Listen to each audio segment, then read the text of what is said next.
Legend of the Great Sage, Chapter 1651. Dai Mengfan menggigil dalam hati. Saat itu, langit sudah gelap. Matahari merah sudah terbenam di lautan, tetapi masih memenuhi langit barat dengan warna merah. Tiba-tiba dia merasa angin laut malam sedikit lebih dingin. Dia tidak bisa tidak mengingat angin dingin di luar kota awan hitam, dewa iblis yang menakutkan, serta punggungnya yang menghadap dewa iblis, serta teriakan gemuruh ratusan ribu tentara, Li Qingshan. Anehnya, dia jelas telah mengalami begitu banyak kejadian yang menggetarkan jiwa hari itu, tetapi semuanya samar-samar. Hanya kejadian ini yang terpatri kuat di benaknya. Atau lebih tepatnya, justru karena adegan ini terlalu mendalam sehingga segala hal lainnya tampak kabur. Menghadapi Li Qingshan, berhenti bercanda, Dai Mengfan menggelengkan kepalanya. Alasan mengapa dia cukup berani untuk melaksanakan perintah penguasa roh Guihai adalah karena dia telah memperhitungkan bahwa mustahil bagi Li Qingshan untuk kembali ke alam manusia. Jika tidak, Istana Surgawi tanpa hasrat pasti akan mengirim Jenderal Dewa Liu Ding dan Liu Jia untuk segera membunuhnya. Mereka bahkan mungkin mengirim seorang yang benar-benar abadi. Bahkan jika Li Qingshan menyusup ke kota Myriad Phenomenon, kota itu masih memiliki spirit sovereign Guihai yang mengawasinya. Ditambah dengan formasi pelindung sekte tersebut, bahkan dewa jahat akan berjuang untuk lolos dari kematian. Satu-satunya kesempatannya untuk bertemu dengannya mungkin di medan perang wilayah iblis. Berdasarkan apa yang diketahuinya, kaum iblis mundur dari segala arah, menyerahkan sebagian besar wilayah kekuasaannya. Banyak biksu dari sekte Tanah Suci muncul dari pengasingan untuk memurnikan tanah iblis dan merebut kembali tanah mereka yang hilang. Dengan mundur dan maju seperti ini, pertempuran besar pasti tidak akan terjadi dalam waktu dekat. Dia tidak punya pilihan lain selain menjadi kakak senior pertama, jadi daripada takut pada serigala di depan dan harimau di belakang, lebih baik dia melepaskannya dan menggunakan identitas ini untuk mendapatkan sumber daya sebanyak-banyaknya dan menjadi manusia abadi sesegera mungkin. Dengan begitu, dia akan memiliki kekuatan untuk melindungi dirinya sendiri ketika krisis dunia tiba. Bahkan jika dia bertemu Li Qingshan lagi, dia setidaknya bisa melindungi dirinya sendiri, atau bahkan melawan. Tidak, lupakan saja, lebih baik aku menjauh darinya. Bayangan Li Qingshan berhadapan dengan Dewa Iblis kembali muncul di pikiran Dai Mengfan, dan dia pun langsung menepis keinginan untuk melawannya. Manusia abadi memiliki status yang mulia. Dewa jahat tidak dapat dibandingkan dengan mereka. Bagaimana mungkin porselen dapat melawan Guci? Singkatnya, betapapun kejam dan jahatnya Li Qingshan, dia seperti harimau yang dikurung. Dia bahkan tidak bisa menyentuh sehelai rambut pun. Memikirkan hal ini, dia perlahan-lahan menjadi tenang. Dia memperlihatkan senyum bangga dan berkata dengan nada meremehkan. Kau suka menjadi kaum iblis. Di Taman 100 Ramuan, ketika Li Fengyuan kembali ke pohon bodi, Ruan Yaozu sudah pergi. Awan merah terbakar abis dan langit menjadi gelap. Tak ada suara di taman. Angin menggoyangkan rumput dan pepohonan. Sebelum dia kembali ke gua tempat tinggalnya, dia mengusir semua murid yang ada di taman itu agar mereka tidak terlibat dengan dia. Ia dapat melihat bahwa para murid sangat menghormati dan mencintainya. Banyak dari mereka berlutut dan memohon padanya untuk tidak melakukan hal itu. Hampir semuanya menangis, seolah-olah mereka akan berpisah untuk selamanya. Yang lainnya menatapnya tajam, penuh permusuhan. Dia juga menangis. Akan tetapi, entah karena keras kepala atau bodoh, dia bukanlah orang yang mudah berubah pikiran. Li Fengyuan membelai batang pohon bodi yang kasar dan tak kuasa menahan desahan. Ia ditakdirkan menderita karena pilihan ini. Namun, bagaimana mungkin dia menjadi satu-satunya yang menderita di dunia ini? Orang yang dia percaya dan harapkan, berapa banyak rasa sakit dan penderitaan yang harus dia derita. Semua makhluk hidup itu pahit. Matahari terbenam, bintang-bintang terbit, dan bintang-bintang bersinar terang. Li Fengyuan menatap bintang merah di cakrawala yang jauh. Pertama-tama ayah, karena kau sudah membuat pilihanmu, memilih untuk menanggung penderitaan semua makhluk hidup, maka izinkanlah aku untuk membantumu. Oleh karena itu, ia menggoyangkan kasaya dan duduk dalam posisi teratai di bawah pohon bodi lagi. Ia menyatukan kedua telapak tangannya dengan sikap berwibawa. Dia perlahan-lahan menutup matanya dan melihat lapisan awan berputar-putar di hadapannya lagi, mengepakkan sayapnya dengan kencang. Seketika, awan-awan terbelah dan menampakkan matahari. Di ujung lautan awan yang mengepul itu terdapat serangkaian gunung bersalju. Puncak tertingginya berbentuk seperti bunga teratai. Di mana bunga teratai mekar? Li Fengyuan bergumam pada dirinya sendiri. Ini bukan pertama kalinya dia melihat sesuatu seperti ini, tetapi dia akan terkejut setiap kali melihatnya. Matahari merah terbit dari timur, menyinari lautan awan dan melayang di atas bunga teratai. Matahari mewarnai pegunungan bersalju dengan warna merah kemasan, seperti bunga teratai emas. Bunga teratai menjadi semakin indah. Saat cahaya berubah, bunga itu tampak mekar setiap saat, bersinar dengan cahaya yang cemerlang dan warna-warna yang penuh keberuntungan. Bunga itu sangat cemerlang dan suci. Adegan ini tidak asing bagi Li Qingshan. Ini adalah gunung roh yang telah dia dorong ke bawah dengan tangannya sendiri. Namun, pada saat ini, karena beberapa alasan, ia masih berdiri. Li Fengyuan mengepakkan sayapnya dan terbang ke langit, meninggalkan jurang panjang di lautan awan. Ia tiba di puncak Gunung Spirited. Ada sebuah kuil megah di puncaknya. Kuil tempes yang terkenal di Gunung Spirited. Nama aslinya adalah Kuil Nalada, yang berarti memberi tanpa mengeluh. Li Fengyuan lebih menyukai nama aslinya, memberikan dharma, membebaskan semua makhluk hidup dari penderitaan, tidak pernah bosan. Sambil melihat ke bawah dari awan, orang-orang datang dan pergi ke kuil. Banyak pendeta berjalan di antara mereka. Beberapa sedang bermeditasi, beberapa berbicara tentang kitab suci, dan beberapa mempraktikkan ilmu sihir. Entah bergerak atau tidak, itu adalah pemandangan kemakmuran. Tidak ada tanda-tanda depresi sama sekali. Li Fengyuan turun dari langit dan berjalan perlahan. Sesekali, ia berhenti untuk mendengarkan sebuah bagian dari kitab suci atau mengagumi lukisan dinding dengan serius. Senyum damai perlahan muncul di wajahnya. Namun, jika dilihat dari dekat, penampilan para pendeta ini berbeda dengan pendeta pada umumnya. Mereka pada dasarnya bertelanjang kaki seperti pertapa dan pakaian mereka sangat kuno. Bahkan banyak yang berambut panjang dan berjenggot. Terlebih lagi, tidak ada satupun biksu yang menyadari keberadaan Li Fengyuan. Bahkan jika mereka melihatnya, pandangan mereka akan melewatinya.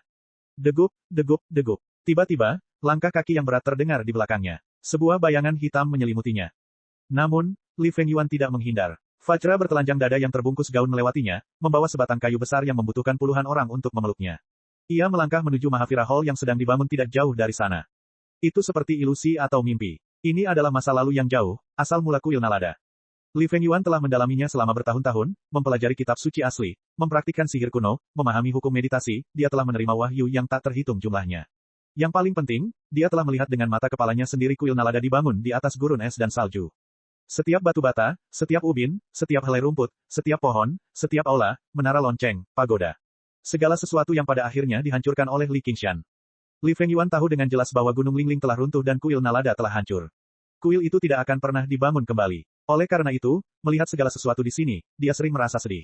Seolah-olah ia sedang memandangi seorang bayi, bagaimana ia dilahirkan, bagaimana ia menangis, bagaimana ia memandang dunia dengan penuh rasa ingin tahu, bagaimana ia berlari, bagaimana ia bermain, bagaimana ia belajar. Namun, dia sudah meninggal, jauh sebelum ia dihancurkan. Reinkarnasi dari semua kesengsaraan, kesuksesan, tempat tinggal, kehancuran, dan kekosongan, debu dan pasir alam semesta tidak terkecuali. Jadi burung Phoenix yang abadi pun akan menjadi tua suatu hari nanti. Chapter 1652. Di dalam Taman 100 Ramuan, di bawah pohon Bodhi. Li Fengyuan, yang sedang bermeditasi dengan mata tertutup, tiba-tiba menangis.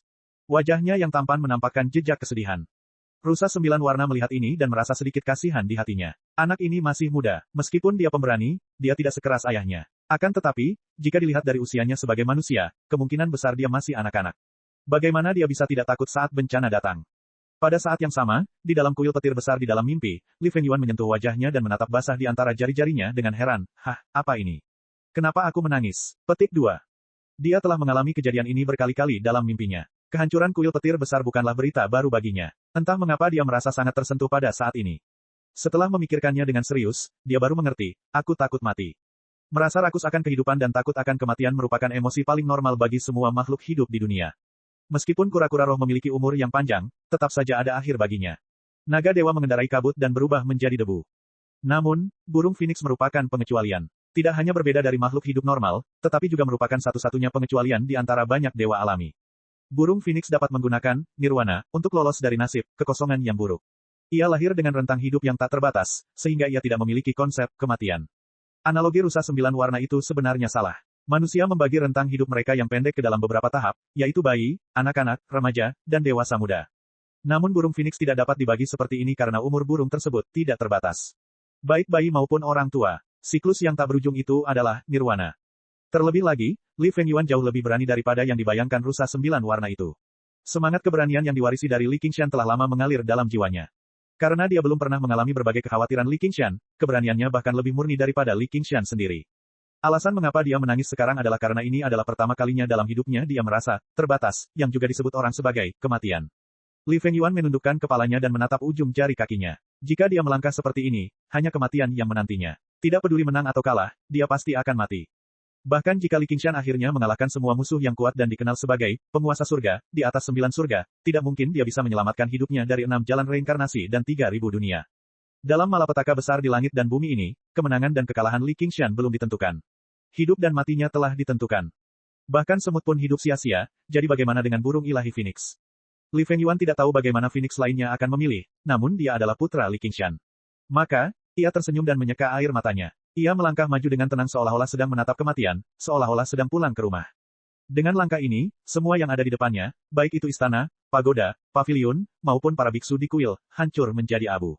Hijau, kuning, merah, putih, dan hitam berputar di sekelilingnya. Mimpi panjang ini akhirnya berakhir. Dengan langkah ini, ia akan menjadi raja memasak daging yang sesungguhnya. Meskipun itu hanya candaan Li Qingshan, ia tidak pernah menganggapnya sebagai candaan. Sebaliknya, itu adalah tujuan yang telah ia upayakan dengan keras untuk dicapai.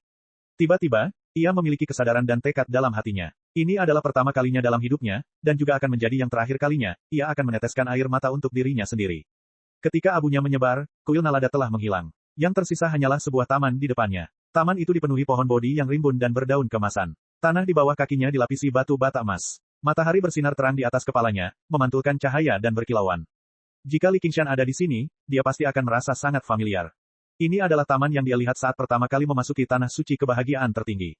Setiap helai rumput dan setiap pohon sama persis. Namun, dibandingkan dengan semua yang ia alami kemudian, taman ini sungguh terlalu biasa dan tidak meninggalkan kesan apapun padanya. Namun, Li Fengyuan telah meramalkan hal ini dan sangat menguasai ajaran Buddha. Ia segera mengungkapkan nama taman ini, hanya pohon untuk taman yang sepi.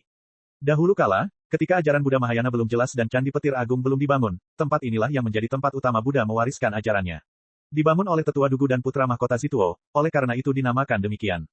Jika kuil Petir Agung merupakan tempat berkembangnya agama Buddha, maka di tempat inilah segalanya dimulai. Li Fengyuan berkata dengan suara jelas, Yang Mulia, saya di sini.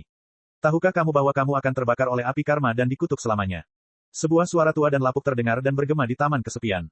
Aku sudah tahu, aku tidak menyesal. Li Fengyuan datang kali ini untuk api ini. Mengapa kamu datang? Li Fengyuan menjawab, untuk menanggung dosa Li Qingshan. Karmic Fire dan Thunder Calamity keduanya adalah Great Dao yang beroperasi di antara langit dan bumi. Bahkan para dewa pun tidak dapat melarikan diri darinya. Jalan yang ditempuh Li Qingshan akan menciptakan dosa yang tak berkesudahan dan dia akan dibakar oleh api karma. Kalau tidak ada orang yang memikul beban itu, dia pasti tidak akan bisa menang. Dosa apa yang dilakukan Li Qingshan? Tanya suara itu.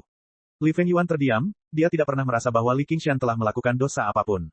Pergi, jika di dalam hatimu hanya ada rasa kasih sayang seorang ayah dan anak, maka engkau bukanlah muridku. Li Fengyuan seakan mendengar suara guntur dan tiba-tiba mengerti, aku akan menanggung dosa semua makhluk hidup dan menanggung penderitaan semua makhluk hidup. Apa itu kebaikan? Apa itu kesedihan? Siapakah dirimu bagi semua makhluk hidup? Li Fengyuan tidak dapat menjawab. Perbedaan antara burung phoenix dewa dan semua makhluk hidup seperti perbedaan antara awan dan lumpur. Beberapa saat yang lalu, dia bahkan tidak tahu apa itu, kematian. Apa hubungan semua makhluk hidup dengan aku?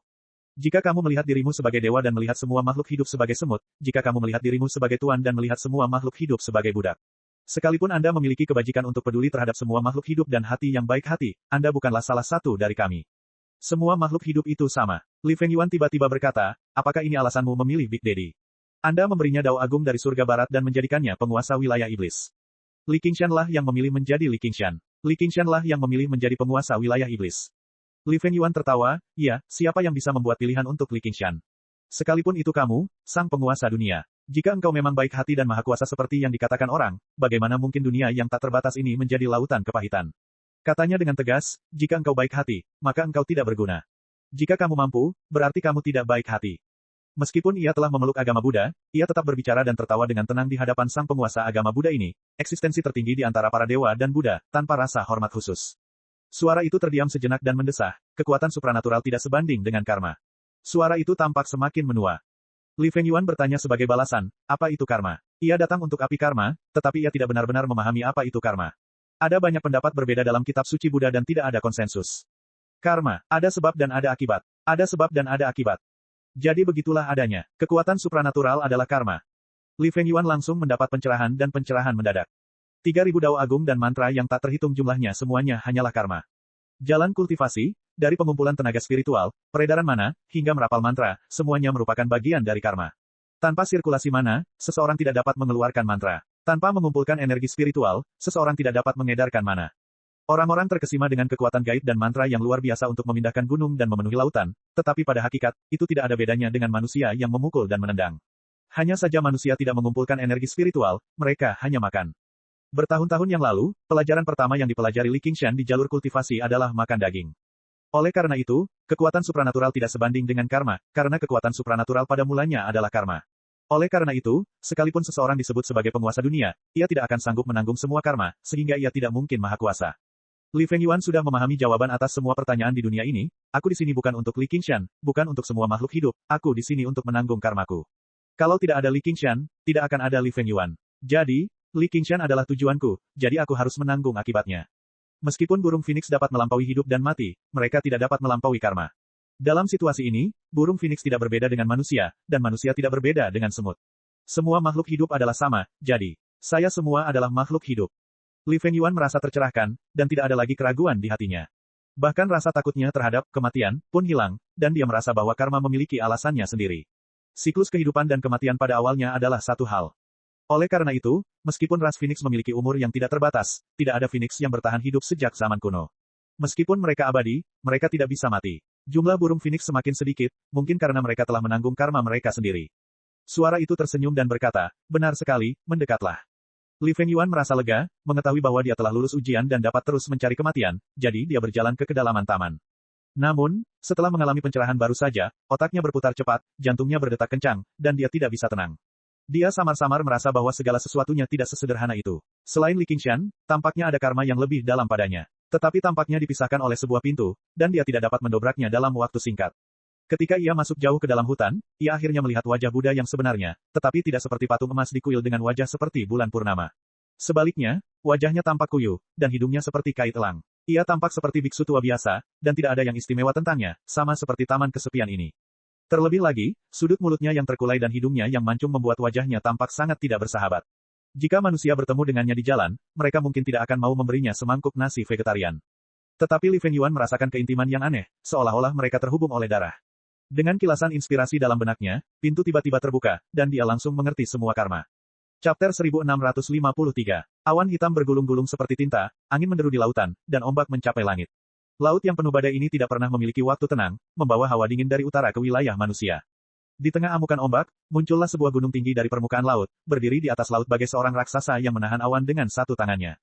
Gunung itu dikelilingi oleh tebing-tebing curam dan bebatuan tajam. Angin menderu kencang saat bertiup, seolah-olah ribuan binatang buas bangkit kembali. Awalnya, tempat ini merupakan gunung berapi yang tidak aktif, tetapi setelah pemiliknya membangunnya selama beberapa generasi, kini tempat ini menjadi sangat megah. Bentuknya tidak seperti pulau gunung biasa, dan namanya telah berubah berkali-kali. Gua Xuanming, itulah nama saat ini. Pemilik sebelumnya adalah Lin Xuan, dan pemilik saat ini adalah Li Qingshan.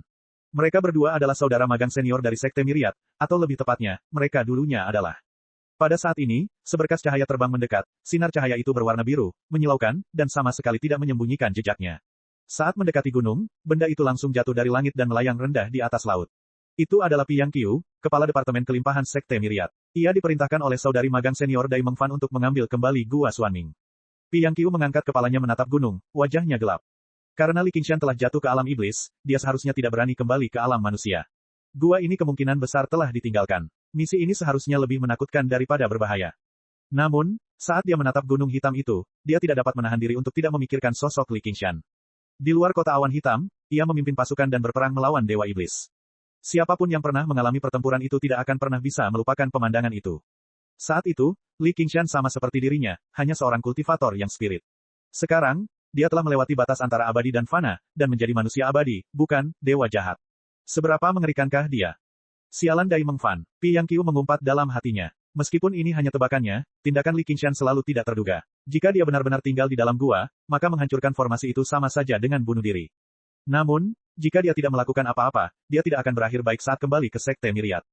Terjebak di antara batu dan tempat yang keras, Piang Qiu menghadap Gao Shan dan membungkuk ke tanah, sambil berkata dengan lantang, kakak senior tertua, Piang Qiu ada di sini untuk menyambutmu. Etikanya penuh hormat dan teliti, seperti seorang rakyat yang menyambut raja. Sebelum datang ke sini, Piang Qiu sudah punya rencana. Jika Li Qingshan benar-benar ada di dalam, dia akan berpura-pura tidak terjadi apa-apa dan mengenang masa lalu. Kemudian, dia akan segera melarikan diri kembali ke kota Wanxiang dan mengumumkan bahwa dia telah gagal dalam misinya. Lagi pula, tak seorang pun dapat memintanya untuk mengalahkan dewa jahat. Namun, jika sifat jahat Li Qingshan begitu dalam hingga dia tidak peduli dengan hubungan masa lalu mereka dan tidak mau melepaskannya dengan mudah, maka dia hanya bisa terjerumus ke dalam wilayah jahat bersamanya. Namun, pada dasarnya itu adalah kemungkinan terburuk. Kecuali jika dia tidak punya pilihan lain, dia tidak akan pernah bergaul dengan kaum iblis.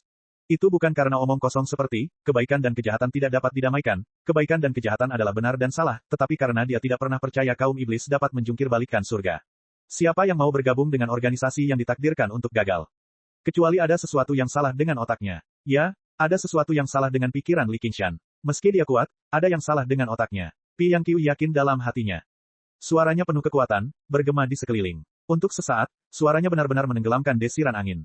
Kepalanya menunduk dalam di balik lengan bajunya yang lebar, tetapi telinganya bergerak diam-diam. Ia menghitung napasnya dan mendengarkan dengan saksama. Namun, bahkan ketika suaranya menghilang dan dia telah menghitung 10 napas, yang terdengar hanyalah desiran angin di sekitarnya. Kediaman Xuanming tetap sunyi senyap. Piang Qiu bersukacita dalam hati. Anak itu benar-benar sudah tidak berada di alam manusia lagi.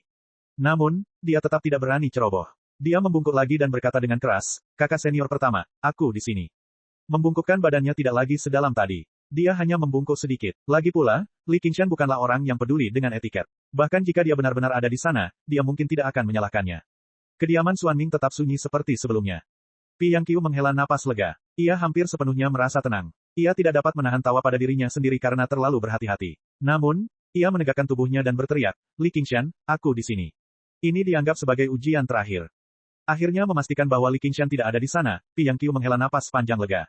Ia segera mengeluarkan gulungan dari lengan bajunya dan melemparkannya ke udara. Potongan bambu berubah menjadi 24 lampu hijau dan tersebar di langit. Mereka berubah menjadi 24 layar cahaya yang mengelilingi kediaman Xuanming. Mereka bersinar satu sama lain dan menjadi satu. Seolah-olah dia telah membuat lapisan formasi lain di luar formasi penjaga gunung. Dia ingin menggunakan formasi itu untuk menghancurkan formasi tersebut. Bukan tanpa alasan Dai Mengfan mengatur agar dia menghancurkan formasi tersebut. Pi Yang Qiu, sebagai kepala Departemen Istana Surgawi, adalah yang paling ahli dalam formasi. Gulungan ini adalah barang pribadinya. Gulungan ini disebut buku bambu gua, dan secara khusus digunakan untuk menghancurkan formasi. Dia mengandalkan benda ini untuk menerobos formasi yang tak terhitung jumlahnya dan menjarah gua yang tak terhitung jumlahnya untuk mencapai tingkat kultivasinya saat ini. Pi Yang Qiu sangat akrab dengan formasi penjaga gunung hunian Xuanming. Dulu, ketika Li Qingshan datang untuk menghancurkan formasi, dengan bantuannya lah dia berhasil. Sekarang karena tidak ada seorang pun di tempat tinggal yang mengendalikan formasi tersebut, kekuatan formasi tersebut sangat berkurang. Selain itu, formasi tersebut dibatasi oleh buku bambu gua, sehingga peredarannya sangat lambat. Formasi tersebut hampir sepenuhnya kehilangan kekuatan pertahanannya. Dalam waktu kurang dari setengah hari, Pi Yang Qiu berhasil menembus formasi tersebut. Baru saja, ketika dia memecah formasi, dia sangat gugup. Dia khawatir Li Qingshan akan bergegas keluar untuk menyelesaikan masalah dengannya kapan saja. Sekarang setelah dia benar-benar santai, dia memperlihatkan senyum riang. Mengambil kembali formasi penjaga gunung berarti dia telah mengambil kembali tempat tinggalnya. Misinya telah selesai. Tepat saat Pi Yang Qiu hendak kembali ke kota Wanxiang untuk melapor pada Dai Mengfan, tiba-tiba dia mendapat sebuah ide, karena tidak ada seorang pun di dalam gua itu, mengapa aku tidak melihat ke dalam dan melakukan pekerjaan lamaku mencuri. Rumah merupakan fondasi bagi seorang petani. Biasanya, rumah menyimpan semua kekayaannya. Li Qingshan sendiri memiliki latar belakang yang misterius. Ia mewarisi semua kekayaan kakak senior Lin Xuan. Setelah pertempuran di kota Awan Hitam, ia memperoleh sejumlah besar sumber daya. Pi Yang Qiu telah melakukan ini berkali-kali, jadi dia sudah terbiasa. Namun, saat dia mengangkat kepalanya dan menatap gunung hitam itu, dia merasakan hawa dingin di hatinya. Raksasa hitam itu sepertinya sedang menatapnya. Namun, keserakahan di hatinya membara bagai api. Kekayaan ditemukan dalam bahaya. Sekarang malapetaka dunia sudah di depan mata, inilah saatnya untuk mengumpulkan sumber daya dan berusaha menerobos penghalang keabadian. Meskipun Li Qingshan menakutkan, bagaimana mungkin aku, Pi Yang Qiu, takut pada bayangan.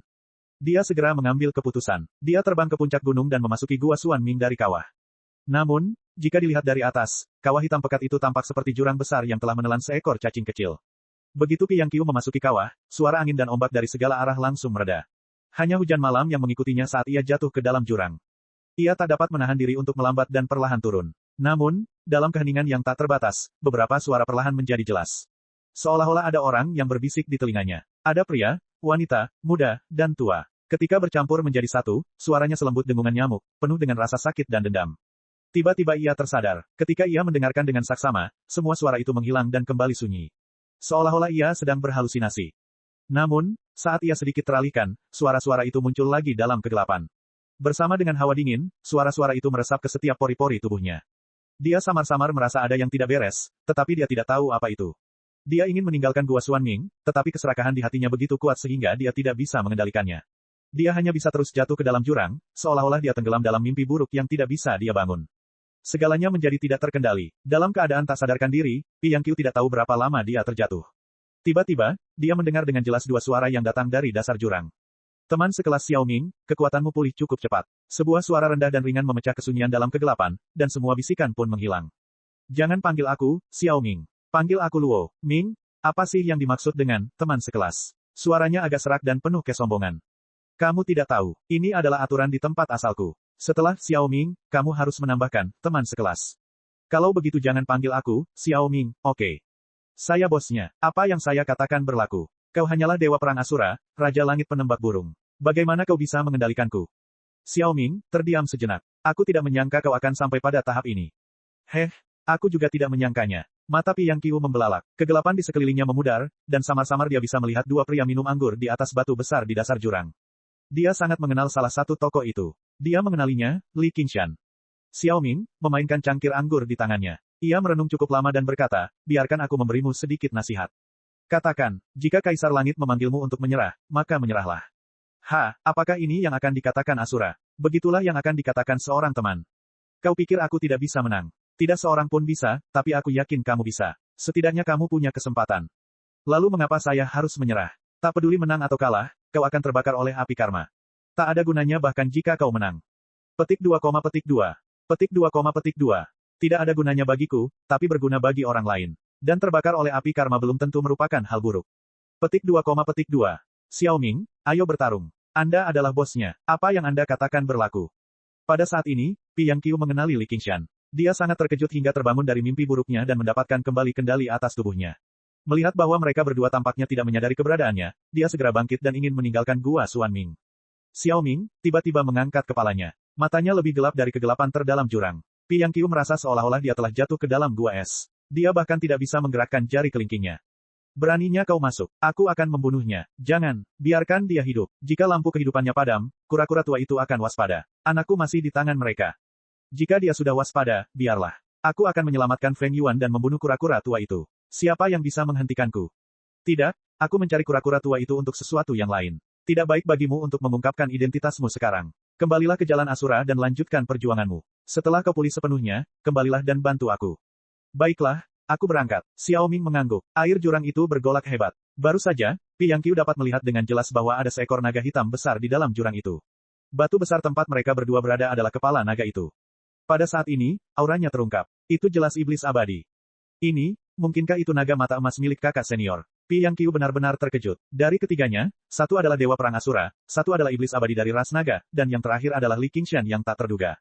Tempat seperti apa yang telah kumasuki? Chapter 1654. Gua bawah tanah yang misterius. Ombak yang diciptakan naga hitam dengan cepat menjadi tenang, seolah-olah ada kekuatan tak terlihat yang menghaluskan permukaan air. Semua suara menjadi tenang, dan tidak ada lagi riak di permukaan air. Air menjadi sehalus cermin hitam. Dasar jurang itu terhubung dengan laut, dan ukurannya berkali-kali lipat lebih besar dari pintu masuk gua. Seberkas cahaya bersinar dari atas, tetapi hanya dapat menerangi sebagian kecil air, seperti lampu sorot di tengah panggung. Li Qingshan berdiri di bawah cahaya, di atas air hitam, dan tersenyum pada Piang Qiu. Piang Qiu melihat dengan jelas bayangannya sendiri di cermin hitam, dan wajahnya berubah ketakutan. Secara naluriah ia ingin lari sejauh mungkin, bahkan jika itu berarti mengkhianati sekte tersebut. Namun, siapapun yang memiliki sedikit akal sehat akan tahu bahwa saat menghadapi seekor binatang buas, melarikan diri hanya akan membangkitkan naluri berburu binatang itu. Dia mencoba menenangkan diri, dan memaksakan diri untuk menatap mata Li Qingshan. Dia perlahan mendarat di air hitam, dan membuka mulutnya. Ini. Petik 2. Piang Qiu, yang selalu cepat dan pandai berbicara, tidak dapat berbicara dengan baik. Dia sangat takut. Ketakutan semacam ini benar-benar di luar dugaannya. Adegan pertemuannya dengan Li Qingshan dalam imajinasinya benar-benar berbeda dengan menghadapi Li Qingshan dalam kenyataan. Seolah-olah seseorang yang hanya melihat harimau dalam lukisan, suatu hari tiba-tiba bertemu dengan harimau sungguhan di hutan. Kumisnya yang bergetar, taringnya yang menguning, matanya yang berwarna jingga kemerahan, dan auranya yang berdarah. Semuanya terlalu nyata. Itu menyerang indera seseorang, menyebabkan seseorang menahan napas dan tidak dapat bergerak. Piang Qiu berani mendarat di air dan menatap harimau ganas itu. Dia sudah menghabiskan seluruh keberaniannya. Jika dia bisa meramalkan perasaan ini, dia tidak akan datang ke sini bahkan jika dia dipukuli sampai mati. Jangan terburu-buru, bicaralah perlahan. Li Qingshan akhirnya melihat apa artinya, tercengang, dan merasa sedikit aneh. Apakah aku seseram itu? Dia mengakui bahwa dia tidak melepaskan niat membunuh, dan dia bahkan tidak memiliki permusuhan. Dia hanya ingin memahami situasi di Sekte Wan Xiang dan merekrut Piang Qiu ke pihaknya. Dia tidak memiliki niat untuk membunuhnya. Namun, Piang Qiu tidak tahu bahwa di mata Piang Qiu, matanya yang hitam pekat itu sedalam dan tak terduga seperti air hitam di bawah kakinya. Di bawah air yang tenang, seolah-olah ada jutaan naga hitam yang meraung dan meraung, haus akan pembantaian dan kehancuran. Selama dia mengucapkan satu kata yang salah, dia akan dilahap dan tidak akan pernah bisa bereinkarnasi. Setelah Li Qingshan melewati 7 kesengsaraan surgawi, dia telah sepenuhnya melangkah ke alam abadi dan Buddha. Sudah ada perbedaan mendasar antara dia dan seorang kultivator roh yang seperti Piang Qiu. Sebagai penguasa domain infernal, ia menanggung beban kemarahan dan kebencian orang-orang domain infernal selama miliaran tahun. Mereka haus akan pembantaian, kehancuran, dan pembalasan dendam. Mereka haus akan pembalasan dendam terhadap makhluk hidup yang tak terhitung jumlahnya, para dewa dan Buddha dari surga. Kekuatan yang datang dengan harga mahal ini terus-menerus membanjiri pikirannya. Bahkan ketika dia menekannya dengan transformasi penyuruh, itu masih akan mengungkapkan beberapa jejak. Oleh karena itu, dapat dikatakan bahwa Li Qingshan tidak memusuhi Piang Qiu, tetapi memusuhi semua makhluk hidup.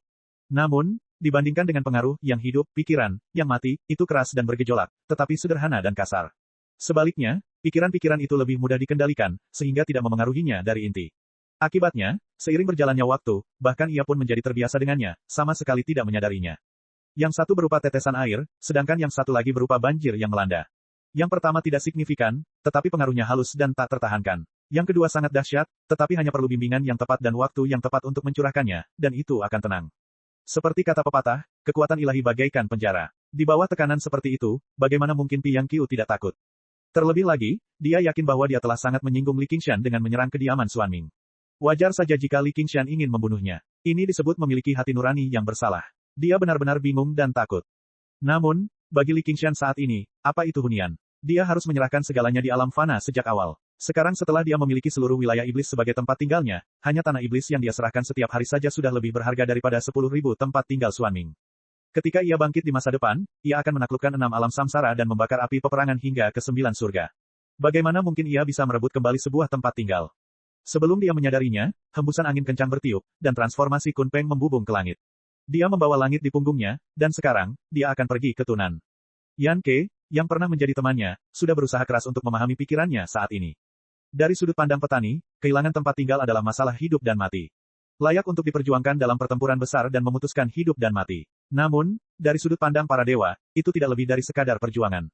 Kehilangan atau keuntungan tidak ada artinya. Pi Yang Qiu melihat Li Qingshan mendekatinya dan mengira dia ingin membunuhnya. Dia tidak berani menatap matanya lagi. Tiba-tiba, dia mencondongkan tubuh ke depan dan membungkuk ke tanah. Ampuni aku, kakak senior pertama. Ini semua karena Dai Mengfan memaksaku ke sini. Dai Mengfan, Li Qingshan mendengar nama lain yang familiar. Dia memiliki kesan yang baik tentang kakak perempuan ketiga ini. Atau lebih tepatnya, selama dia cantik dan tidak menentangnya, dia memiliki kesan yang baik tentangnya. Dia tidak bisa menahan diri untuk tidak menegur sambil tersenyum. Kamu pencuri, tetapi kamu masih ingin menjebak orang lain. Bagaimana Dai Mengfan bisa mengendalikanmu? Aku tidak bersalah. Pi Yang Qiu menjerit histeris, dan menceritakan semua yang terjadi di Sekte Wan Xiang, terutama tindakan menyimpang Dai Mengfan. Dia tidak membocorkan satu detail pun. Dia membenci Dai Mengfan setengah mati karena menyuruhnya melakukan misi bunuh diri seperti itu. Awalnya, Li Qingshan menganggapnya menarik. Dia tahu Dai Mengfan sangat menyayangi hidupnya dan membenci perang. Penguasa roh laut mungkin telah dengan paksa mendorong kakak perempuan senior pertama ini ke kepalanya. Ekspresinya saat itu seharusnya sangat menarik. Namun, ketika Pi Yang Qiu membicarakan tentang apa yang dikatakan Ruan Yaozu di Aula Warisan, Qingshan tidak akan pernah jatuh ke wilayah iblis. Pasti ada kesalahpahaman. Dia tidak bisa menahan diri untuk tidak mendesah. Yaozu, oh Yaozu. Dia harus mengkhianati kepercayaannya lagi. Kemudian, dia mendengar bahwa Dai Mengfan memerintahkan Ruan Yaozu untuk menangkap Li Fengyuan. Wajahnya menjadi muram dan dia tersenyum, memperlihatkan giginya. Apakah wanita ini benar-benar berpikir aku tidak bisa melakukan apapun padanya? Pi Yang Qiu melihat bahwa dia telah berhasil mengalihkan kebencian dan merasa sangat lega. Dia pikir setelah kakak senior pertama memasuki wilayah iblis, mustahil baginya untuk kembali. Dia tidak tahu bahwa kekuatan Li Qingshan berada di luar imajinasinya. Kakak senior pertama, aku akan membawamu ke Taman 100 Ramuan sekarang. Li Qingshan mengalihkan pandangannya kepadanya. Kamu juga berpikir bahwa aku tidak akan bisa kembali, kan? Ini, Pi Yang Qiu terdiam. Dia mengangkat kepalanya sedikit dan diam-diam melirik Li Qingshan. Dia memutar matanya dan mendapatkan kembali kecerdasannya yang biasa. Dia perlahan-lahan pulih dari rasa takut awalnya dan berpikir dalam hati, istana surgawi tanpa pamrih telah menyiapkan jaring yang tak terhindarkan di alam manusia. Begitu dewa jahat memasuki alam manusia, dia akan segera ditemukan. Bagaimana dia bisa lolos dari pengawasan istana surgawi tanpa pamrih? Dia diam-diam merasakan aura Li Qingshan dan semakin yakin dengan pikirannya. Orang di hadapanku bukanlah dewa Li Qingshan. Kenyataannya memang seperti itu. Dewa Li Qingshan tentu saja tidak bisa meninggalkan wilayah iblis. Kalau tidak, orang yang datang mencarinya bukanlah Jenderal Dewa Liu Ding dan Liu Jia, melainkan Kaisar Agung Shen Wu sendiri. Sekarang, memang hanya ada satu inkarnasi di sini. Bahkan, itu hanya satu dari sekian banyak inkarnasi. Inkarnasi lainnya tersebar di seluruh alam manusia untuk merekrut tentara dan membeli kuda, bersiap untuk membawa semua kultivator jahat ke wilayah iblis. Dengan pertempuran besar yang sedang dihadapi, dia tentu tidak akan tinggal diam dan menunggu orang lain menyerang. Dia harus bekerja keras untuk memperkuat dirinya dan melemahkan musuh. Agar tidak ketahuan oleh istana surgawi tanpa pamrih, kultivasi para inkarnasi ini tidak dianggap tinggi. Yang sebelumnya dianggap relatif kuat, tetapi ia hanya memiliki kultivasi 3 kesengsaraan surgawi. Ia lebih kuat dari semua kultivator Yuanying dan dapat menandingi kultivator Roh Yin, tetapi tidak dengan kultivator Roh Yang. Para dewa tidaklah maha tahu dan maha kuasa. Meskipun lautan luas dan tak terbatas, namun ada pula batasnya. Tidak peduli seberapa kuat kekuatannya, begitu tersebar, itu hanya akan menjadi tetesan kecil.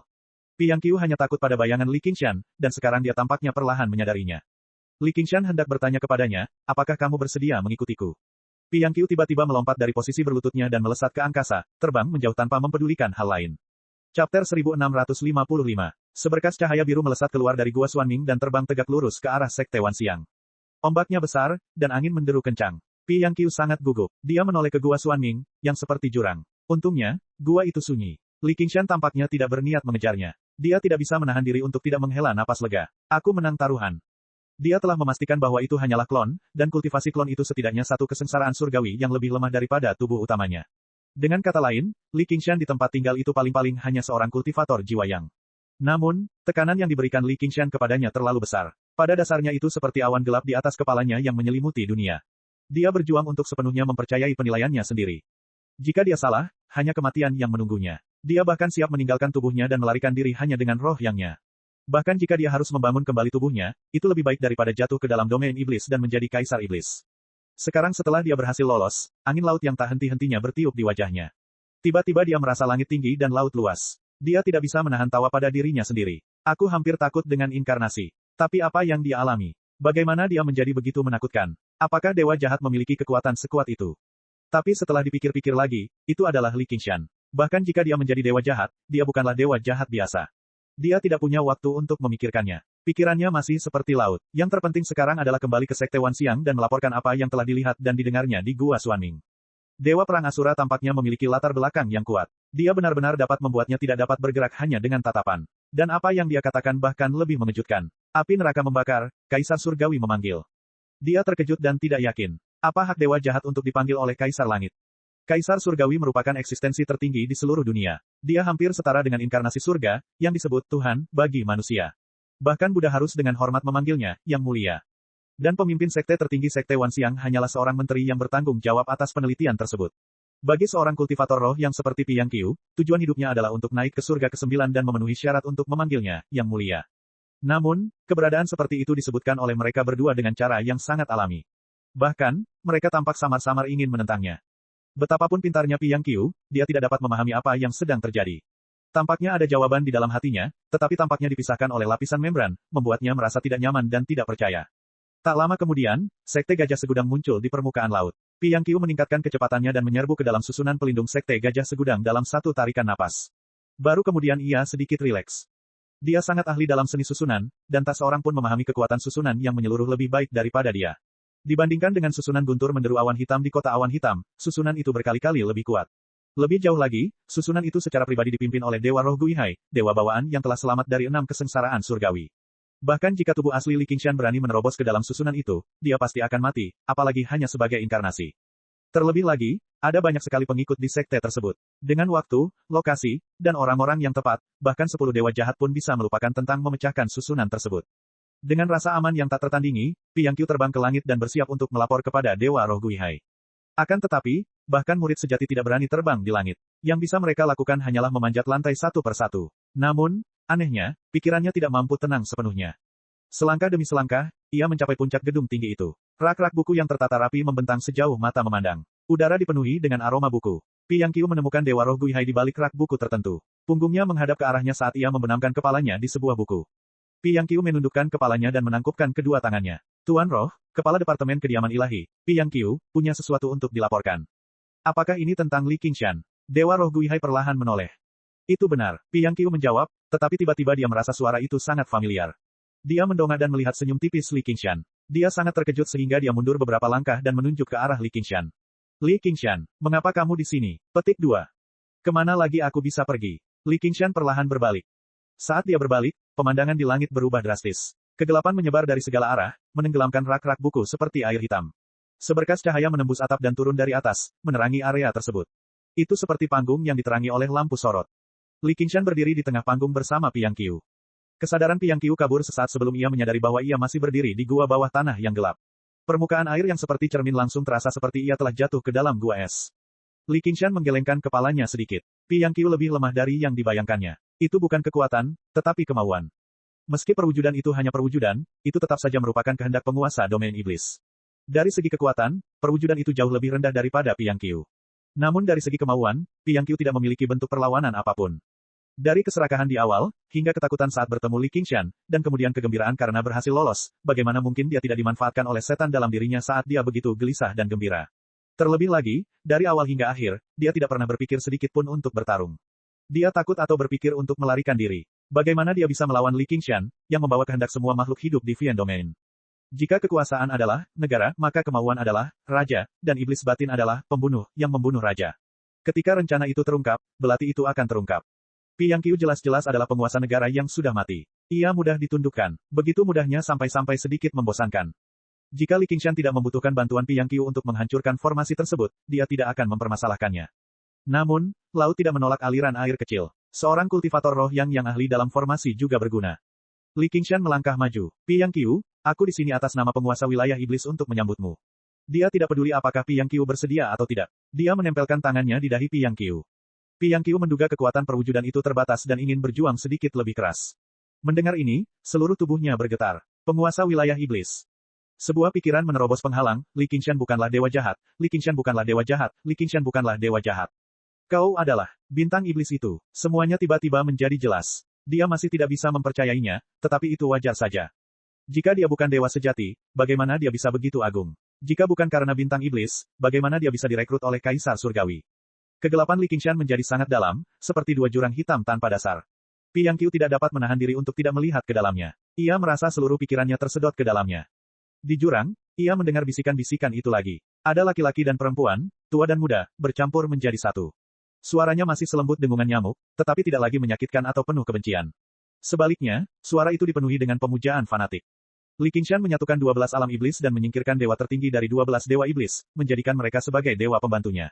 Ia mengumpulkan kepercayaan dan harapan semua orang di alam iblis kepadanya. Suara-suara ini adalah pemujaan orang-orang di alam iblis terhadap dewa tertinggi. Awalnya, suaranya selembut dengungan nyamuk, tetapi dalam sekejap mata, suaranya berubah menjadi nyanyian keras. Sesaat kemudian, laut dan langit meraung, berguncang seperti guntur. Piang Qiu tidak berani melawan. Jika dia melawan, dia hanya akan menjadi gila. Di dunia ini, berapa banyak orang yang berani menentang keinginan Tuhan, dan berapa banyak orang yang rela bersumpah untuk melindungi hati nuraninya sendiri. Dalam sekejap, gelombang suara itu menenggelamkan Piang Qiu dan menjadi bagian dari pikirannya. Ketika dia menatap Li Qingshan lagi, hatinya dipenuhi dengan pemujaan yang tak berujung. Dia rela mati untuknya. Dia segera berlutut dan bersujud, berteriak, "Rajaku, Anda adalah penguasa wilayah iblis. Anda adalah satu-satunya dewa sejati." Chapter 1656. Sekte Fenomena Segudang. 2 hari telah berlalu sejak Spirit Venerable Guihai mengumumkan Li Qingshan sebagai pengkhianat. Itu seperti sebuah batu besar yang dilemparkan ke dalam air, menimbulkan serangkaian gelombang yang mengejutkan. Namun, pada akhirnya keadaan menjadi tenang. Legenda hanyalah legenda. Kehidupan harus terus berlanjut. Orang-orang di dunia akan selalu lebih peduli pada diri mereka sendiri. Bahkan masalah sepele lebih penting daripada hidup dan mati orang lain. Kota Myriad Phenomenon kembali makmur seperti sedia kala. Mereka yang ingin berjudi-berjudi, mereka yang ingin minum-minum, mereka yang ingin bercocok tanam, dan mereka yang ingin menjilat orang lain. Lambat laun, nama Li Qingshan tidak lagi dianggap tabu. Sebaliknya, nama itu menjadi topik pembicaraan di jalanan. Di sebuah restoran kecil yang terletak di lokasi terpencil. Katakan padaku, mengapa Li Qingshan mengkhianati alam iblis dan melarikan diri ke alam iblis, bukannya menjadi kakak senior pertama dari Sekte Fenomena Segudang? Kau tidak tahu tentang itu. Li Qingshan awalnya adalah mata-mata yang dikirim oleh wilayah iblis. Dia menyembunyikan kultivasinya yang sebenarnya dan datang ke Sekte Fenomena Segudang untuk mencuri rahasia kitab surgawi semua. Sekarang setelah dia menjadi saudara senior pertama dan memperoleh banyak gulungan, dia jelas melarikan diri kembali ke wilayah iblis. Bagaimana mungkin? Tidak mungkin. Betapa lucunya. Jika Li Qingshan menyembunyikan kultivasinya, bagaimana dia bisa menipu Yang Mulia Roh Guihai? Orang-orang di sekitarnya tercengang, ragu, atau membalas. Namun, di sudut restoran, ada beberapa pria berwajah tegas yang diam-diam mengepalkan mangkuk anggur di tangan mereka. Salah satu dari mereka, seorang pria berwajah persegi, bertelinga lebar, dan berkulit gelap, langsung berubah sedikit gelap saat mendengar itu. Ia hendak berdiri. Pria di sebelah kanannya langsung mencengkeram pergelangan tangannya. Tubuhnya bergoyang, dan pantatnya jatuh kembali. Dia mendengus melalui lubang hidungnya dan meneguk semangkuk demi semangkuk anggur. Hehe, kalau saja Li Qingshan tidak menyembunyikan kultivasinya yang sebenarnya, bagaimana mungkin dia bisa berubah dari seorang kultivator jiwa baru lahir menjadi seorang kultivator jiwa yang dalam waktu yang begitu singkat? Pria itu tersenyum tipis, seolah berkata, kalian benar-benar picik. Meskipun dia hanya seorang kultivator pendirian yayasan, dan masih jauh dari kesengsaraan surgawi kedua, nada dan ekspresinya dipenuhi dengan keyakinan, seolah-olah segala sesuatu di dunia berada di bawah kendalinya. Dan, para iblis itu baru saja melancarkan serangan berskala besar begitu Li Qingshan tiba. Sejauh yang saya tahu, setengah dari pengikut sejati meninggal di luar kota awan hitam.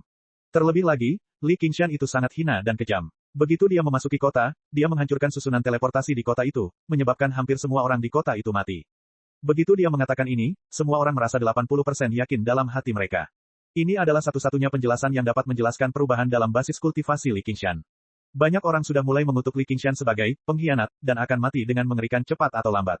Bahkan suara orang yang membantahnya di awal kini jauh lebih lemah. Dia bergumam dengan suara rendah, bagaimana mungkin aku mendengar bahwa Li Qingshan yang memaksa inkarnasi Bian mundur dan mempertahankan kota awan hitam.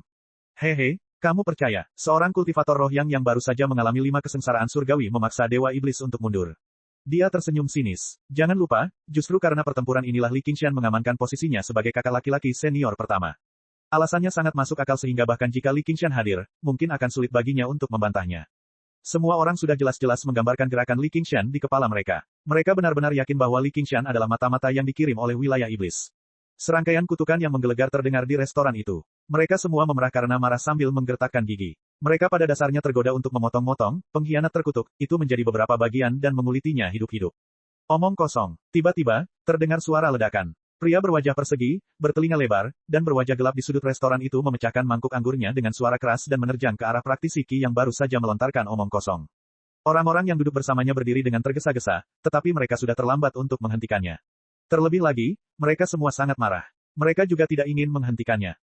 Mungkin mereka tidak memiliki pengetahuan yang luas. Selain bertani di kampung halaman, mereka menghabiskan seluruh hidup mereka untuk menjaga kota-kota di perbatasan. Namun, mereka semua telah mengalami sendiri pertempuran di kota awan hitam. Mereka tahu betul bahwa Li Qingshan tidak menghancurkan aula teleportasi untuk menjebak semua orang di kota itu. Sebaliknya, dia melakukannya untuk memaksa para pengikut sejati yang berdiri di atas sana untuk mati bersama mereka. Mereka juga menyaksikan sendiri bagaimana Li Qingshan memimpin serangan dan bertempur dengan gagah berani, membunuh gelombang demi gelombang kaum iblis. Pada akhirnya, ia bertempur dalam pertempuran yang menentukan melawan avatar Dewa Iblis, menghancurkan tubuhnya dan baru berhenti ketika ia sudah mati. Mereka tidak hanya melihat dan mendengar semua ini, tetapi mereka juga jelas merasakannya. Itu karena pada saat itu, mereka telah bertarung bersama Li Qingshan. Li Qingshan tidak mengalahkan pasukan iblis sendirian dan mempertahankan kota awan hitam. Sebaliknya, ia mengandalkan kekuatan mereka.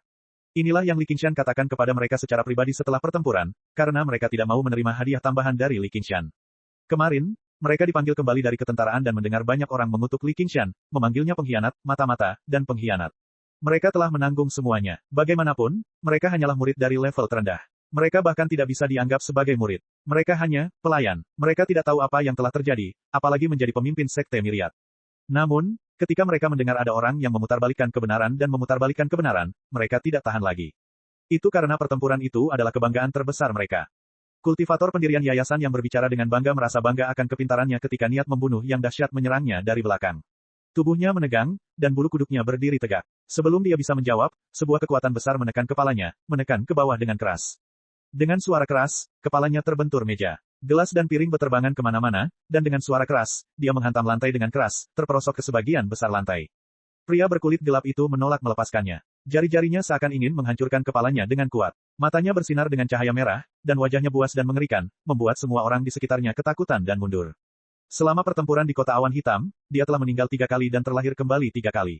Semangat bertarungnya tidak pernah padam. Dia telah memperoleh darah Asura, dan dia telah menerima 3 penghargaan dari Istana Surgawi tanpa hasrat, Sekte Myriad, dan Li Qingshan. Dia telah menjalani kesengsaraan surgawi pertama dan mencapai pembentukan fondasi. Adapun orang yang ditekannya, meskipun dia juga seorang kultivator pendirian yayasan, selain persaingan antar sesama murid, dia belum pernah mengalami pertarungan sungguhan. Di bawah tekanan aura pembunuh yang kuat, sedikit kemampuan yang dimilikinya dalam pertarungan kekuatan magis benar-benar hilang di Jawa, dan dia hanya bisa melawan secara naluriah. Apa yang sedang kamu lakukan? Apa yang sedang kamu lakukan? Suaranya melengking dan bergetar karena ketakutan, seperti seekor babi yang menunggu untuk disembelih. Dia tidak lagi memiliki sikap yang dia miliki saat itu. Persetan denganmu. Pria berkulit gelap itu mengayunkan tinjunya dan memukul-mukul dengan asal, tetapi dia tidak menggunakan banyak tenaga. Dia hanya melampiaskan amarah di dalam hatinya. Restoran itu dipenuhi dengan teriakan ketakutan. Seseorang berteriak, berhenti, berhenti berkelahi, beraninya kau, kekerasan dilarang di kota Wanxiang. Seseorang berteriak, panggil inspektur. Teman-teman lainnya tanpa sadar melangkah maju dan diam-diam membentuk lingkaran. Pada saat itu, seorang pria berpakaian hitam memegang kapak menerobos masuk ke restoran dan berteriak, berhenti. Inspektur ada di sini. Inspektur tersebut adalah bawahan kantor inspeksi Departemen Hukum dan bertanggung jawab untuk menjaga ketertiban di kota. Mereka semua berpakaian hitam dan memegang kapak. Mereka tidak ada di sana untuk berkelahi, tetapi untuk menonjol. Lagi pula, di kota Wanxiang, tidak seorang pun berani menggunakan kekerasan untuk melawan hukum. Beberapa pria itu saling memandang dan berpikir, mereka datang begitu cepat. Baru kemudian mereka melangkah maju dan menarik pria berkulit gelap itu kembali. Kultivator pendirian yayasan yang wajahnya penuh memar melemparkan dirinya di depan inspektur seolah-olah dia telah melihat ayahnya sendiri. Tuan, mereka ingin membunuhku. Semua ini karena pengkhianat terkutuk itu, Li Qingshan. Benar, cepat tangkap mereka. Mereka semua mata-mata dari wilayah iblis. Inspektur itu mengabaikannya dan hanya melihat beberapa orang dan melaporkan nama mereka. Tong Dagong, Jiang Xing, Li Xin, kakak senior Leng meminta kehadiran kalian. Hati beberapa orang itu hancur. Kakak senior Leng adalah salah satu murid sejati, kepala Departemen Hukum, Leng Yuan. Mereka dipanggil dari Departemen Hukum. Pria berkulit gelap bernama Tong Dagong itu matanya masih merah. Dia mengeraskan wajahnya dan berkata dengan kaku, apa yang kau ingin kami lakukan? Chapter 1657. Di bawah bimbingan inspektur, kelompok Tong Dagong melewati jalan-jalan dan gang-gang. Anehnya, mereka tidak menuju ke arah biro hukum, tetapi keluar kota. Kita mau kemana? Tanya Tong Dagong. Anda akan tahu saat kami sampai di sana, jawab inspektur itu. Hari sudah senja, dan lentera-lentera telah dinyalakan. Tong Dagong mendongak dan melihat langit berkabut di antara gedung-gedung. Gerimis mulai turun di suatu titik. Mereka bertemu sekelompok orang lain di jalan, yang juga sedang menuju keluar kota di bawah arahan inspektur. Meskipun mereka tidak terlalu dekat, mereka adalah kawan. Setelah saling menyapa, mereka mulai mengobrol dan tertawa. Ketika sesuatu muncul di langit, semua orang mendongak untuk melihatnya. Itu adalah sosok raksasa dengan punggung menghadap kota Wanxiang, berdiri di bawah awan. Itu adalah patung Li Qingshan. Mereka semua sangat akrab dengan sosok itu. Mereka tidak bisa tidak mengingat dewa militer kura-kura hitam dan merasa sangat gembira. Saat patung itu berangsur-angsur membesar, mereka semua mengerti bahwa itulah tujuan mereka. Mereka samar-samar menebak sesuatu, dan suasana hati mereka berangsur-angsur menjadi berat. Mereka semua terdiam dan berjalan di tengah hujan, seolah-olah mereka sedang marah satu sama lain. Buatlah garis yang jelas antara kami dan Li Qingshan. Bagaimana patung pengkhianat bisa didirikan secara terbuka di luar kota Wanxiang? Jelaslah apa yang diinginkan Sekte Wanxiang dari mereka. Saat langit bertambah gelap, semakin banyak lentera bermunculan, dan hujan bertambah deras. Terjadi keributan tenang di kota saat orang-orang mengikuti jejak inspektur itu keluar kota. Jembatan panjang di luar gerbang kota sudah dipenuhi orang-orang yang menunggu untuk menonton pertunjukan. Kelompok itu harus memisahkan kerumunan untuk bisa lewat, dan wajah-wajah di sekitar mereka tampak dingin dan bersemangat. Di alun-alun di dermaga luar kota, Kepala Biro Hukum, Leng Yuan, berdiri dengan kedua tangan di belakang punggungnya di atas seekor binatang besar. Binatang itu tampak seperti anjing serigala, tetapi tidak berbulu. Sebaliknya, binatang itu ditutupi lapisan es, yang memancarkan hawa dingin yang menakutkan. Gerimis berubah menjadi salju begitu mendekat. Binatang besar itu tergeletak di tanah, dan di depan cakarnya ada para inspektur, penegak hukum, hakim, dan algojo. Patung Li Qingshan berdiri tak bergerak di laut, menatap ke kedalaman laut. Ia membiarkan angin dan ombak menghantamnya, sama sekali tidak menyadari apa yang terjadi di belakangnya. Melapor ke kakak senior, Tong Dagong dan yang lainnya sudah tiba. Semua orang sudah di sini. Inspektur itu membungkuk kepada Leng Yuan, tetapi Leng Yuan mengabaikannya, jadi dia kembali ke barisan inspektur. Lebih dari 100 prajurit berdiri di tepi pantai, menatap patung Li Qingshan. Dari dekat, patung hitam keabu-abuan ini tampak sangat tinggi dan perkasa. Mereka pernah mengikuti sosok ini tanpa mempedulikan hal lain. Dan sekarang, di belakang mereka semua anggota sektor hukum, dan di belakang mereka ada puluhan ribu penonton. Mereka semua adalah orang-orang yang dinilai oleh Departemen Hukum memiliki hubungan dengan Li Qingshan. Meskipun ada banyak perwira dan prajurit di ketentaraan yang memuja Li Qingshan, tidak mungkin sektor hukum dapat menyelidiki mereka semua. Semua prajurit ini telah menerima banyak penghargaan dari Li Qingshan setelah pertempuran di Kota Awan Hitam. Dapat dikatakan bahwa mereka telah menerima bantuan pribadi dari Li Qingshan. Selain itu, mereka semua adalah kultivator Foundation Establishment yang telah mengalami setidaknya satu kesengsaraan surgawi, yang merupakan standar terendah untuk memasuki sekte tersebut. Mereka dapat dianggap sebagai murid sekte Myriad Phenomenon, meskipun mereka hanya pelayan, atau teman belajar, posisi terendah yang bahkan tidak memiliki status sebagai murid. Murid resmi yang telah memasuki aula, dan memasuki ruang dalam, sudah menjadi tulang punggung sekte. Mereka memegang posisi penting seperti komandan dan jenderal di ketentaraan.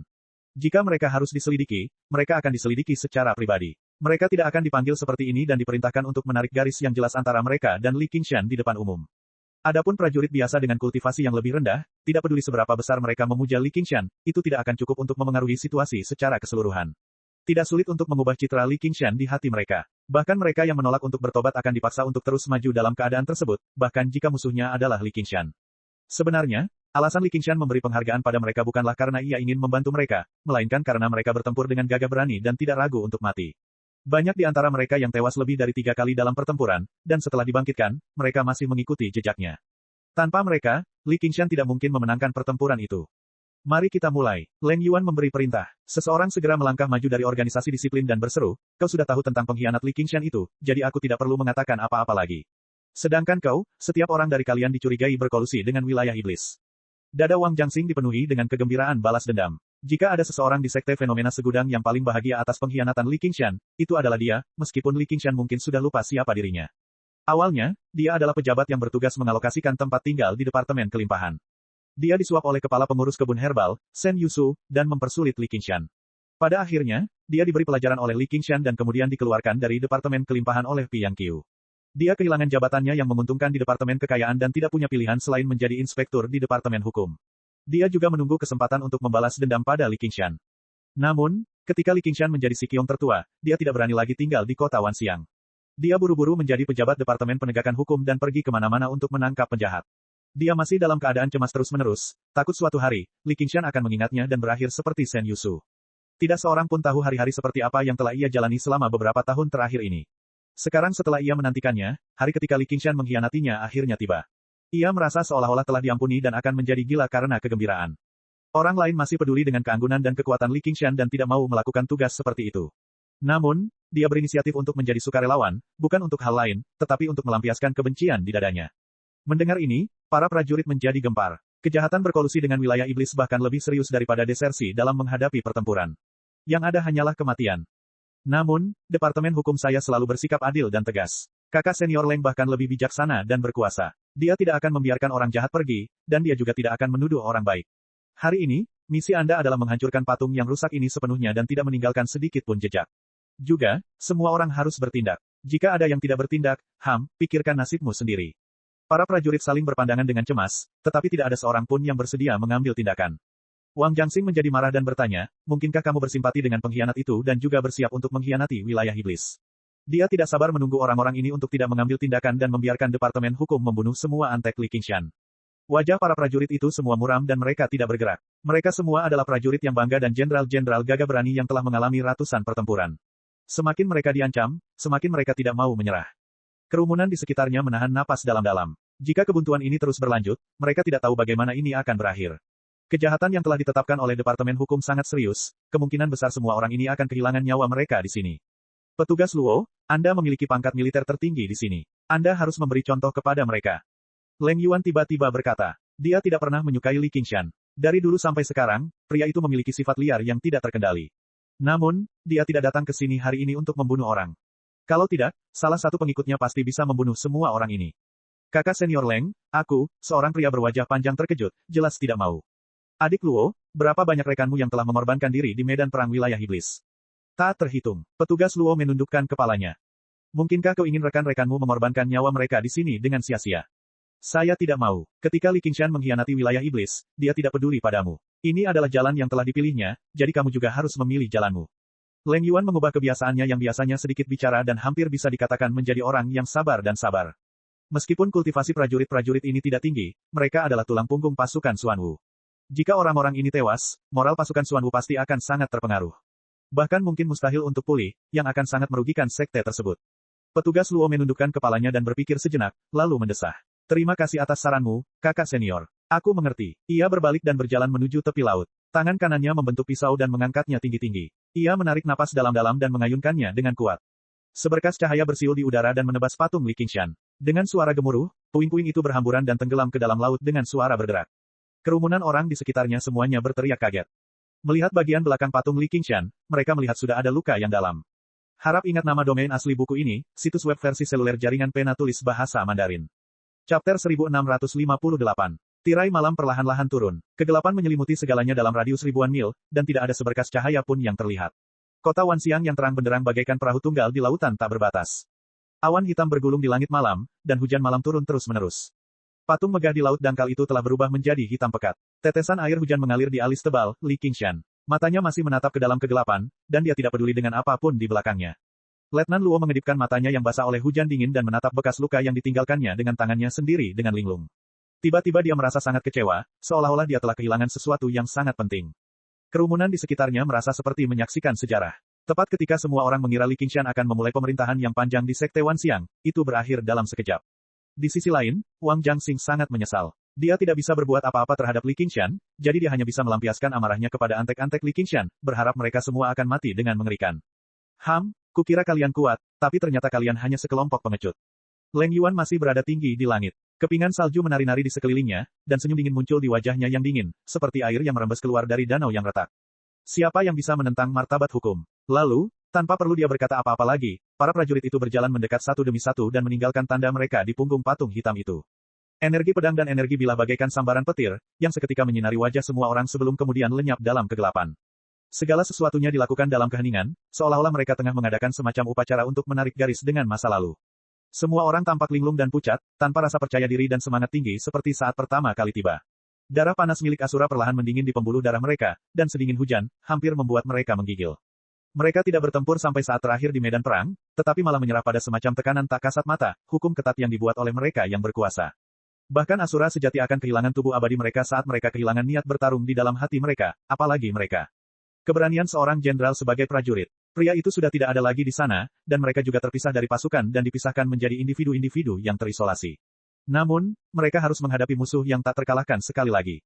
Tekad seperti itu berubah menjadi ketidakberdayaan untuk mengikuti arus, mengorbankan harga diri dalam hati mereka seperti domba yang menunggu untuk disembelih. Tiba-tiba aku mengerti bahwa aku bukanlah seorang pejuang yang berani menghadapi Dewa Iblis secara langsung. Aku hanyalah seorang kultivator pada level terendah di dunia kultivasi, karakter kecil seperti pelayan atau rekan belajar. Siapa yang dapat menentang takdir? Dalam waktu singkat, Li Qingshan, penuh luka, seolah-olah dia telah disiksa oleh ribuan luka. Dia hampir pingsan, tidak mampu menahan berat badannya sendiri. Namun secara kebetulan, tidak ada seorang pun yang bersedia melakukan pukulan mematikan itu dan menyebabkannya runtuh sepenuhnya. Teruskan, jangan berhenti. Wang Jiangxing memerintahkan dengan suara keras, sudah kubilang sebelumnya, kita harus menghancurkannya sepenuhnya, tidak boleh ada satu pun jejak yang tertinggal.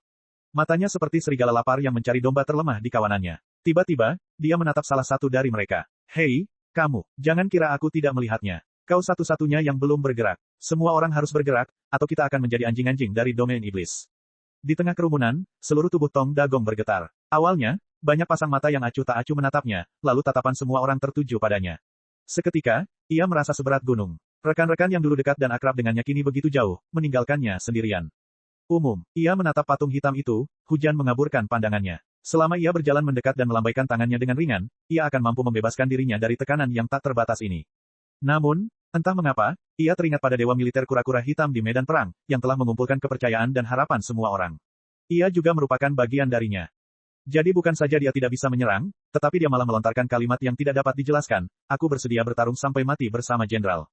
Kedengarannya seperti slogan, tetapi juga seperti janji. Mendengar kalimat ini, tatapan acuh tak acuh di sekitarnya tiba-tiba berubah aneh. Apa katamu? Wang Jiangxing tidak mendengarnya dengan jelas. Tong Dagong perlahan menoleh, keyakinan yang membara memenuhi hatinya, dan matanya sedikit bersinar merah. Dia melotot marah ke arah Wang Jiangxing, persetan denganmu. Katakan lagi, kamu tidak bersedia menyerang, apakah kamu juga akan mengkhianati sekte ini?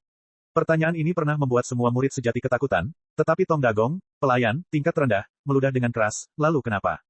Leng Yuan mengerutkan kening. Dia sedikit kehilangan kendali atas situasi tersebut, jadi dia segera menyela Wang Jiangxing dan mencoba membujuknya dengan lembut. Adik laki-laki, Li Qingshan sudah memunggungimu. Jangan terlalu keras kepala. Saat dia berbicara, nadanya penuh peringatan. Binatang raksasa di bawah kakinya tampaknya telah merasakan emosi tuannya dan tiba-tiba memamerkan taringnya yang seperti pedang, menatap tajam ke arah Tong Dagong. Seluruh tubuh Tong Dagong terasa dingin, giginya bergemeletup, dan rasa takut yang kuat membuncah di hatinya. Dia hampir menundukkan kepalanya dan mengakui kesalahannya. Namun kemudian dia teringat pertempuran di kota awan hitam, inkarnasi Dewa Iblis yang gigih membantai para pengikut sejati ini bagaikan anjing, berkali-kali lipat lebih mengerikan daripada Leng Yuan, tetapi pada akhirnya, bukankah mereka juga mengalahkannya? Ketakutannya tiba-tiba melemah, dan cahaya merah di matanya meningkat. Persetan kau, kalau bukan karena Li Qingshan, kalian para pengikut sejati sialan itu pasti sudah melarikan diri kembali ke Sekte Wan Xiang. Li Qingshan mungkin pengkhianat Sekte Wan Xiang, tapi dia tidak pernah berbuat salah padaku, Tong Dagong. Lagi pula, jika bukan karena Li Qingshan, aku bahkan tidak akan tahu di mana gerbang Sekte Wan Xiang berada, dan aku pasti sudah mati di kota awan hitam. Tong Dagong menghardik sepuasnya, matanya merah bagai api, dan tak ada lagi rasa takut di hatinya. Dia tidak memiliki kesetiaan terhadap Sekte Wan Xiang, dan prajurit biasa seperti mereka hanyalah anak-anak petani yang direkrut dari seluruh dunia manusia untuk menjaga perbatasan. Meskipun mereka memiliki kesempatan untuk memberikan kontribusi dan memasuki jalur kultivasi, di benteng perbatasan yang pahit dan dingin tanpa sumber daya kultivasi apapun, pada akhirnya, hanya 1 dari 1000 yang bisa menjadi murid Sekte Wan Xiang, dan kebanyakan dari mereka menjadi setumpuk tulang di bawah kota awan hitam. Semua orang tercengang. Seorang kultivator suci biasa berani berbicara kepada seorang kultivator roh yang seperti ini. Berani sekali kau, Wang Jiangxing berteriak keras, tetapi hatinya agak malu. Dia samar-samar melihat bayangan pria itu di Tong Dagong, yang menimbulkan ketakutan yang mendalam di hatinya. Hanya Leng Yuan yang tetap tenang dan kalem. Hujan gerimis tiba-tiba berubah menjadi salju yang beterbangan memenuhi langit. Sesaat, langit membeku dan bumi membeku. Binatang raksasa di bawah kakinya mengeluarkan raungan memilukan yang mengguncang langit dan bumi. Tong Dagong, apakah kamu tahu kejahatan apa yang telah kamu lakukan? Leng Yuan bertanya kata demi kata. Dia juga melihat bayangan pria itu di Tong Dagong, dan rasa jijik yang kuat muncul di hatinya. Orang seperti itu harus mati. Saya tahu, bukankah itu hanya kematian? Ini bukan seperti aku belum pernah mati sebelumnya. Siapa yang kau coba takuti? Dengan suara berdenting, Tong Dagong mencabut pedangnya dari sarungnya dan meletakkannya di lehernya. Hidupku diberikan oleh Li Qingshan, dan hari ini aku akan mengembalikannya kepadanya. Matanya hampir keluar dari rongganya, dia mengatupkan giginya, mencengkeram gagang pedang dengan kedua tangan, dan perlahan mengerahkan tenaga. Pedang itu menancap dalam di lehernya, dan darah langsung menyembur keluar, mewarnai separuh tubuhnya menjadi merah. Namun, dia tidak mengendur sama sekali. Sedikit demi sedikit, dia memotong daging dan darah, dan memotong tulang leher di sepanjang tulang. Dalam sekejap mata, lebih dari setengah leher yang tebal itu terpotong. Ketika lehernya telah terpotong seluruhnya, dia mencengkeram sanggul di atas kepalanya dengan tangan kanannya, mengangkat kepalanya untuk memperlihatkannya kepada semua orang, lalu tiba-tiba jatuh terlentang. Darah berceceran di tanah, dan kepalanya terguling ke satu sisi. Cahaya merah di matanya berangsur-angsur meredup. Meski ganas dan mengerikan, tidak ada rasa takut. Harap ingat nama domain asli buku ini, pena tulis versi seluler bahasa Mandarin situs web M. Chapter 1659. Ketika putra surga marah, jutaan mayat dan darah mengalir sejauh ribuan mil. Kekuasaan dan status Leng Yuan tidak sebanding dengan seorang raja di antara manusia. Begitu dia marah, salju akan turun sejauh ratusan mil dan laut akan membeku. Tidak hanya murid biasa yang diam karena takut, tetapi bahkan murid sejati lainnya harus menghormatinya. Karena dia bukan hanya seorang kultivator roh yang, tetapi juga mewakili hukum dan keagungan Sekte Wan Xiang. Menjadi musuhnya berarti menjadi musuh seluruh Sekte Wan Xiang. Namun, pada saat ini, darah setebal api perlahan menyebar di tanah yang tertutup es, merah dan menyilaukan dalam kegelapan. Kepingan salju heksagonal jatuh ke dalamnya, langsung berubah menjadi merah, lalu meleleh dalam darah. Ketika orang biasa marah, darah mengalir 5 langkah. Dia bisa dihancurkan, tetapi dia tidak bisa dikalahkan. Bahkan jika sulit untuk melawan, dia tidak akan pernah menyerah. Ketika hujan mengembun menjadi salju, air berubah menjadi es, dan waktu seolah membeku. Semua orang terdiam, baik dekan fakultas hukum yang lebih tinggi maupun penonton yang menonton dari jauh, semuanya terdiam. Hanya suara butiran salju yang jatuh yang terdengar, perlahan-lahan menutupi mayat tanpa kepala itu. Darahnya masih hangat. Para prajurit membentuk lingkaran di sekitar mayat, tidak bergerak seperti patung, seolah-olah mereka sedang berduka atau merenung. Kapten Luo menggertakkan giginya dan menatap darah dengan mata terbelalak. Dia dan Tong Dagong tidak berasal dari satuan yang sama, dan pangkat mereka juga berbeda, jadi mereka tidak begitu akrab satu sama lain. Kecuali beberapa kali bertemu saat menerima hadiah, mereka hampir seperti orang asing. Tapi itu adalah darah rekan-rekannya. Di medan perang, darah kawan hanya bisa dibayar dengan darah musuh. Bagaimana mungkin tidak ada pakaian? Mereka memiliki kebencian yang sama. Namun sekarang, bukan saja dia tidak bisa membalas dendam, tetapi dia juga harus menundukkan kepalanya kepada orang yang memaksa Tong Dagong mati. Dia tidak bisa menahan rasa malu yang kuat. Ya, memalukan. Semua yang terjadi hari ini membuatnya merasa malu. Sungguh memalukan dicurigai oleh sekte yang telah ia sumpah untuk lindungi. Sungguh memalukan harus dikawal ke sini oleh inspektur. Sungguh memalukan dituduh oleh petugas penegak hukum. Sayang sekali jika ditonton semua orang seperti pertunjukan monyet. Namun, penghinaan terbesar bukan datang dari orang-orang yang ada di sana, melainkan dari dirinya sendiri. Ia benar-benar menyerah dan mengacungkan pedangnya, tidak seperti Tong Dagong. Giginya remuk, dan rasa sakitnya seperti api yang membakar. Mulutnya penuh dengan rasa darah. Namun, dia tampaknya terbangun kaget dan mengerti apa yang sedang dia lakukan. Perasaan terhina itu menjadi semakin kuat, dan rasa sakitnya hampir cukup untuk membuatnya gila. 2 lampu merah menyala di kedalaman matanya, seperti 2 percikan kecil. Sepasang mata bersinar dalam kegelapan. Dia bukan satu-satunya yang merasakan hal ini. Leng Yuan juga tercengang. Niat membunuhnya tidak dapat dilepaskan, dan seolah-olah dia telah meninju udara kosong. Dia ingin membunuh Tong Dagong karena dia ingin menghukumnya dengan adil dan menjadi peringatan bagi orang lain. Dia tidak hanya ingin Tong Dagong menyesali perbuatannya, tetapi dia juga ingin semua orang yang melihat kejadian itu takut akan kerasnya hukum dan tidak berani melanggar hukum lagi. Akan tetapi, dalam menghadapi tekadnya untuk mati, hukum agungnya tampak begitu tak berdaya. Orang-orang tidak takut mati, jadi mengapa mereka harus takut mati? Leng Yuan menatap patung yang sudah rusak itu dengan saksama dan tiba-tiba mengerti mengapa dia sangat membenci Li Qingshan. Baik saat dia masuk sekte, atau setelah dia menjadi kakak senior tertua, atau bahkan saat dia diselamatkan olehnya di luar kota awan hitam, dia tidak dapat memiliki kesan yang baik tentangnya. Karena tidak ada hukum yang dapat mengekang orang itu. Dia selalu berusaha melepaskan diri dari semua belenggu dan tidak pernah takut akan hukuman apapun. Pada saat ini, dia samar-samar merasa bahwa suasana di lapangan tidak tepat. Para sersan ini telah membuat batasan dengan Li Qingshan, dan dia tidak bisa memaksa mereka lagi. Sudah waktunya untuk mengakhiri semua ini. Hancurkan, hancurkan untukku. Tidak boleh ada sedikit pun jejak yang tertinggal, atau kalian semua akan berakhir seperti dia. Sebuah suara gemuruh tiba-tiba datang dari bawah kaki Leng Yuan. Wang Jiangxing menatap darah merah menyala dan tiba-tiba merasakan ketakutan yang mendalam. Dia melirik patung yang menjulang tinggi itu dan tiba-tiba merasa bahwa patung itu sedang menatapnya. Dia mundur selangkah seolah-olah dia tersengat listrik. Tetapi kemudian dia teringat saat-saat dia seperti anjing liar dan rasa malu karena diganggu oleh Li Qingshan. Ya, Li Qingshan sudah tidak ada di sini lagi, dan ini hanyalah patung yang rusak. Oleh karena itu, dia dengan tegas memerintahkan para sersan, matanya merah, dan dia tampak sedikit histeris. Oh tidak, jantung Leng Yuan berdebar kencang. Ia ingin membekukan Wang Jiangxing sampai mati. Diam, Letnan Luo berteriak dengan marah, hatinya penuh dengan rasa sakit seolah-olah dia telah menemukan terobosan. Apa katamu, kau juga ingin mati? Teriak Wang Jiangxing, sama sekali tidak menganggap serius seorang kultivator inti emas. Namun, Pada saat berikutnya, semua sersan menoleh dan menatapnya, mata mereka berkilat merah dalam kegelapan. Dalam sekejap, semangat militer memadat, dan semangat membunuh membumbung tinggi ke angkasa. Ini bukan sekelompok pembudidaya tingkat rendah, tetapi binatang buas. Pupil mata binatang seperti serigala di bawah kaki Leng Yuan menyusut, dan es di tubuhnya berdiri seolah merasa terancam. Wang Jiangxing hanyalah seorang kultivator Naschen Sol dan belum pernah ke kota awan hitam sebelumnya, jadi dia belum pernah melihat pemandangan seperti itu. Dia begitu takut hingga wajahnya menjadi pucat, dan dia terus mundur. Dia tidak menyadari bahwa air di bawah kakinya telah membeku menjadi es, dan dia terpeleset dan jatuh terduduk. Para sersan tertawa terbahak-bahak, tawa mereka penuh dengan penghinaan. Mereka membenci diri mereka sendiri karena diperintah oleh orang yang begitu hina. Baru saja, mereka berbincang dan tertawa seakan-akan telah menemukan kebanggaan dalam hati mereka, tidak lagi menganggap serius siapapun, entah itu Wang Jiangxing, Leng Yuan, atau sekte alam yang besar.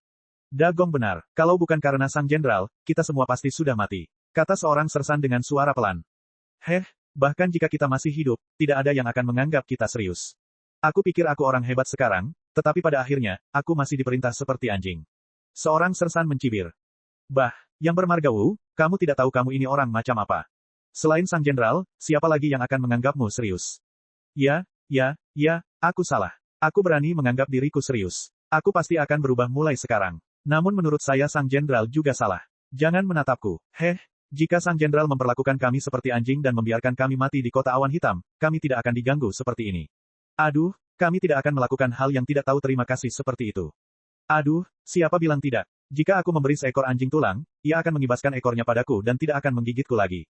Kita benar-benar lebih buruk dari anjing. Lupakan saja, aku akan minta maaf pada jenderal. Sersan bermarga Wu itu melangkah keluar dari kerumunan dan mendatangi patung Li Qingshan. Ia berlutut dengan satu kaki dan memberi hormat militer yang berat. Kemudian ia mencabut pedangnya dan menaruhnya di lehernya. Dalam sekejap, sebuah kepala terguling ke laut yang membeku. Aliran darah panas mengalir deras ke langit dan memercik ke es bersama dengan salju yang beterbangan. Wu tua, jangan pergi terburu-buru. Tunggu aku. Sersan yang baru saja berbicara kepadanya dengan cepat melangkah maju. Ia juga berlutut dengan satu kaki dan memberi hormat militer. Kemudian ia dengan tidak sabar memenggal kepalanya dengan pedangnya. Kepalanya jatuh ke tanah. Darah panas menyembur keluar dan mewarnai laut beku menjadi merah. Para sersan melangkah maju satu demi satu, seperti yang baru saja mereka lakukan. Namun kali ini, mereka tidak melawan sama sekali. Sebaliknya, mereka tampak tidak sabar. Sebelum mereka menyadarinya, lapisan tipis salju putih telah terkumpul di tanah. Darah mengalir bebas dan menyerbu wilayah yang tertutup salju. Darah itu mengeluarkan udara panas dan melelehkan setiap kepingan salju yang bersentuhan dengannya. Wang Jiangxing merasakan tatapan dingin dari belakangnya. Dia buru-buru berbalik dan berkata, kakak senior Leng, mereka sudah gila. Mereka semua sudah gila. Cepat bunuh mereka semua dan hancurkan jiwa mereka. Jangan biarkan mereka bereinkarnasi. Chapter 1660. Begitu Wang Jiangxing mengucapkan itu, dia langsung menimbulkan rasa jijik pada semua orang yang hadir. Entah itu para kultivator dari sekte lain, rekan-rekan seperguruannya dari sekte Myriad, atau bahkan rekan-rekannya dari divisi hukum, mereka semua mengerutkan kening. Mereka semua adalah kultivator. Begitu jiwa mereka terpencar, itu berarti mereka tidak bisa lagi memasuki siklus kelahiran kembali. Mereka akan sepenuhnya musnah. Nasib mereka bahkan lebih buruk daripada manusia yang meninggal karena usia tua atau penyakit. Sekalipun itu adalah pertarungan, kalau saja tidak ada kebencian yang mendalam di antara mereka, mereka tidak akan bersikap begitu kejam. Para prajurit ini bukanlah musuh. Mereka juga murid dari sekte Myriad. Mereka adalah senior dan junior Wang Jiangxing. Bukan saja mereka tidak pernah melakukan apapun yang dapat merugikan sekte tersebut, tetapi mereka juga telah menjaga perbatasan kota awan hitam sepanjang tahun, memberikan sumbangsi besar bagi sekte tersebut. Tugas inti dari saudara senior pertama dari sekte Myriad sebenarnya sama dengan tugas mereka. Kemuliaan prajurit adalah fondasi moral yang tak tergoyahkan dari sekte Myriad. Dan semua orang yang hadir tidak dapat menahan rasa hormat mereka terhadap keberanian dan keteguhan hati para prajurit yang rela mati. Akibatnya, meskipun mereka enggan untuk menarik garis yang jelas antara diri mereka dan Li Qingshan dan dicurigai terlibat dengan kaum iblis, membunuh hanyalah masalah menganggukkan kepala ke tanah. Sekarang, mereka semua telah menunjukkan tekad mereka dengan kematian mereka, sepenuhnya menghilangkan kemungkinan mereka mengkhianati sekte tersebut. Namun, Wang Jiangxing sebenarnya ingin menghancurkan jiwa mereka. Kata-kata dan tindakannya bahkan lebih kejam daripada iblis. Merasakan musuh-musuh semua orang, Wang Jiangxing langsung kelelahan. Ia ketakutan, tetapi ia tidak tahu apa yang ia takutkan. Hati Leng Yuan yang biasanya dingin kini mendidih karena amarah. Ia membenci si idiot Wang Jiangxing sampai ke akar-akarnya. Ia pada dasarnya menarik kebencian terhadap divisi hukum. Kalau saja orang bodoh ini tidak menyalahgunakan jabatannya untuk melampiaskan dendam pribadi dan memprovokasi kita dengan gegabah, apakah ini akan terjadi? Seharusnya aku tidak menerimanya di divisi hukum sejak awal. Namun, dia tidak pernah menganggap serius prajurit tingkat rendah ini. Kalau tidak, mengapa dia membiarkan Wang Jiangxing bertindak begitu arogan dan mendominasi? Awalnya, dia mengira mereka hanya sekelompok pelayan dan teman belajar di tingkat rendah. Bahkan jika mereka bekerja sama, mereka tidak akan mampu menandingi satu tangannya pun. Selain itu, tanpa saudara senior pertama yang membela mereka, bagaimana mereka bisa menentang keinginannya dan hukum sekte Myriad? Memberi mereka kesempatan untuk menarik garis yang jelas antara diri mereka dan wilayah iblis sudah merupakan perlakuan istimewa. Akan tetapi, sekarang masalahnya telah berkembang ke titik ini, dia telah gagal melaksanakan tugasnya sebagai kepala divisi hukum. Ini tidak dapat dilanjutkan. Leng Yuan mengangkat tangannya, matanya bersinar dingin. Dia mengerahkan kekuatannya, bersiap menyerang. Kakak senior Leng, aku akan memanggilmu kakak senior untuk terakhir kalinya. Letnan Luo berkata dengan berani, Jenderal telah menyelamatkan hidup kita, dan kita adalah kawan. Kita tidak akan pernah bisa menarik garis yang jelas di antara kita. Anda punya hukum, dan kami punya pilihan. Dia sangat marah. Kami telah menghabiskan seluruh hidup kami menjaga kota perbatasan dan menangkis serangan para iblis. Kami tidak pernah tidak setia kepada sekte ini. Bahkan jika Li Qingshan benar-benar datang menyerang dengan iblis di masa depan, aku tidak akan hanya mengingat kebaikannya dan mengabaikan kebaikan yang lebih besar. Aku akan melawannya sampai mati. Saya yakin Sang Jenderal tidak akan menyalahkan kita. Aku tidak akan menyesal mati di tangannya. Meskipun dia tidak banyak berhubungan dengan Li Qingshan, ada rasa percaya yang tak dapat dijelaskan, seolah-olah mereka sudah saling kenal selama bertahun-tahun. Ia dapat membayangkan adegan seperti itu, mereka akan bertemu lagi di medan perang, tetapi mereka akan bertarung satu sama lain tanpa ada rasa dendam sampai salah satu dari mereka gugur. Jika mereka bisa binasa bersama-sama, itu akan menjadi yang terbaik. Mungkin mereka bisa bersatu kembali di alam Asura suatu hari nanti dan melepaskan diri dari identitas mereka sebagai manusia dan iblis. Dia juga akan bersedia untuk terus mengikutinya ke medan perang, dengan hormat memanggilnya sebagai Jenderal. Dia tidak akan mengayunkan pedangnya ke patungnya dan mencaci makinya sebagai pengkhianat, seolah-olah dia tidak pernah menerima kebaikan apapun darinya. Namun, semua ini hanyalah perasaan seorang pejuang, tidak diakui oleh Leng Yuan, dan tidak dipahami oleh Dai Mengfan. Dia mendesah panjang. Tapi karena sekte itu tidak mempercayai kita sekarang, dan mereka bahkan memperlakukan kita seperti anjing, memerintah kita dan mengecam kita sesuka hati mereka, tidak ada gunanya mempermalukan kita lebih jauh. Jika kau ingin jiwa kami tercerai-berai, silakan lakukan sesuka hatimu, tetapi jika kau ingin kami terus melayani sekte Myriad Phenomenon, dia menggelengkan kepalanya dengan kuat.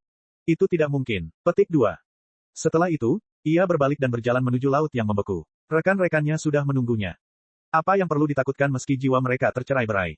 Leng Yuan tidak bisa berkata apa-apa. Cahaya dingin di matanya memudar, dan kekuatannya berangsur-angsur menghilang. Secercah kebingungan muncul di matanya, dan retakan muncul di hatinya yang dingin. Tiba-tiba, dia mulai meragukan apakah dia telah melakukan sesuatu yang salah. Bukankah seharusnya dia memanggil mereka dari ketentaraan sejak awal? Haruskah dia lebih menghormati keinginan mereka? Namun, dia hanya bertindak sesuai hukum dan menuruti keinginan, kakak perempuan tertua, Dai Mengfan, yang membuat mereka menarik garis yang jelas antara mereka dan Li Qingshan. Dia ingin mereka membuat pilihan, dan mereka telah membuat pilihannya. Pada saat ini, bahkan jika mereka semua ditangkap dan ditahan, itu tidak akan ada artinya. Kapten Luo telah dengan jelas menyatakan bahwa dia ingin mengkhianati sekte tersebut, dan menurut hukum, dia juga akan dijatuhi hukuman mati. Tentu saja jiwanya tidak akan tercerai-berai. Secara umum, hukuman terberat bagi pengikut sekte adalah dikirim ke siklus reinkarnasi. Ini bukan toleransi, tetapi ukuran hukum. Jika jiwa sesama anggota sekte mudah tercerai-berai, persatuan apakah yang dapat dijunjung tinggi oleh sekte tersebut? Sekte Jalan Setan mungkin sangat kejam, tetapi tetap saja itu adalah sekte kecil yang tidak bisa diperlihatkan di depan umum. Karena itu, dari segi akal sehat dan hukum, ia tidak punya pilihan selain menyaksikan darah para prajurit berceceran di lautan beku satu persatu. Sebagai seorang kultivator roh yang, dia merasakan ketidakberdayaan yang mendalam. Ketika kepala terakhir terjatuh, dermaga dipenuhi mayat-mayat, dan laut yang beku dipenuhi darah. Li Qingshan, yang terluka dan sempoyongan masih berdiri di atas laut yang membeku, menatap ke kedalaman laut. Hati semua penonton terasa sangat berat. Mereka hanya ingin menonton pertunjukan, tetapi siapa yang mengira hasilnya akan sangat tragis. Dalam sekejap mata, ratusan rekan pengikutnya telah gugur. Bagaimana mungkin mereka tidak merasa sedih atas kehilangan rekan mereka sendiri? Adapun mereka yang belum pernah melihat Li Qingshan, mereka tidak dapat memahami orang seperti apa Li Qingshan. Mengapa dia layak mendapatkan kesetiaan mereka? Leng Yuan menatap sosok Li Qingshan, dan berpikir dalam hati, kau seharusnya bisa menyatukan sekte dan selamat dari malapetaka besar bersama-sama. Mengapa kau jatuh ke dalam wilayah iblis? Pada saat ini, darah merayapi es dan mengalir sampai ke kaki Li Qingshan. Tampaknya telah memperoleh kecerdasan dan kesadaran, dan ada suara dari tubuhnya. Sebuah retakan menembus lehernya, dan dengan suara krek yang keras, kepala besar itu jatuh dan jatuh ke laut beku dengan suara ledakan. Gelombang besar membumbung ratusan kaki ke langit, bercampur dengan es dan salju yang menari-nari, menerjang ke segala arah. Gemuruh. Serangkaian suara gemuruh terdengar, dan laut yang beku pecah. Retakan menyebar seperti jaring laba-laba. Es yang sebesar kapal itu naik turun mengikuti ombak, sehingga menimbulkan suara gesekan yang memekakkan telinga. Semua orang tidak dapat menahan diri untuk berteriak kaget. Wang Jiangxing tiba-tiba melihat sosok besar, Li Qingshan, menerkam ke arahnya. Dia hampir lumpuh karena ketakutan dan berteriak, patung itu hidup kembali. Ternyata pergelangan kaki, Li Qingshan, patah, dan tidak dapat lagi menopang beratnya. Tubuhnya yang tanpa kepala perlahan jatuh ke belakang. Dengan suara gemuruh yang menggetarkan bumi, ia menghantam keras ke laut yang membeku, menimbulkan gelombang besar dan menghancurkan permukaan laut. Persis seperti cara para prajurit itu, mati. Semua orang tercengang. Leher dan pergelangan kaki merupakan bagian patung yang paling rentan, tetapi tak seorang pun percaya bahwa ini hanya kebetulan. Cek cek cek cek cek cek cek cek. Rakan-rakan kultivator sekalian, sebelum retret, sila terus berkultivasi untuk jurus subscribe, like, share dan komentar agar sekte novel Sadim terus berkembang pesat.